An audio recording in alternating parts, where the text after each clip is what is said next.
A few years ago, I lived on the top floor of an old apartment building. My bedroom window faced the wall of another building just across, maybe 10 feet away. From my room, I could clearly see into the windows opposite mine. It was close enough to notice details, but nothing ever stood out. Not until someone moved in across the way. He never left his room. Every time I looked out, he was there, sitting completely still, facing his window, staring straight into mine.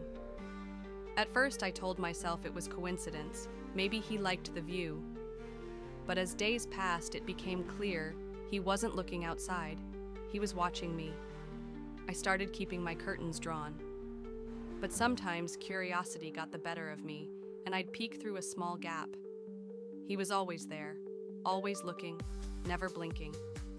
One night I raised my hand and waved, half as a joke. He smiled, but not a normal smile. It stretched too wide, like his jaw unhinged slightly. That's when the fear truly set in. That night, I couldn't sleep. I kept feeling like something was off. The air felt heavier, the silence too deep. In the morning, I found a torn piece of paper on my desk, yellowed, brittle, like it had been ripped from an old book.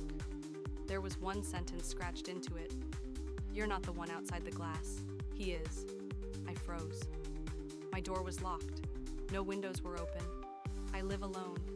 I asked my neighbors about the man across the way. One older guy on the second floor looked at me strange and said, "That apartment? That window was bricked up years ago. No one lives there." He even swore it had been empty since 1992. I didn't believe him. So that night I stayed awake, watching, waiting. Just past midnight, I heard tapping, not on the door, not from the hallway. It was coming from the glass, slow, rhythmic, like fingernails. I looked up. My window was fogged from the inside, and pressed against the glass were handprints. 5 fingers, human, but long, too long. The next morning, I went outside to see it for myself. I looked up at the building across from mine, and there was no window, just solid brick, no frame, no glass, no signs it had ever been there.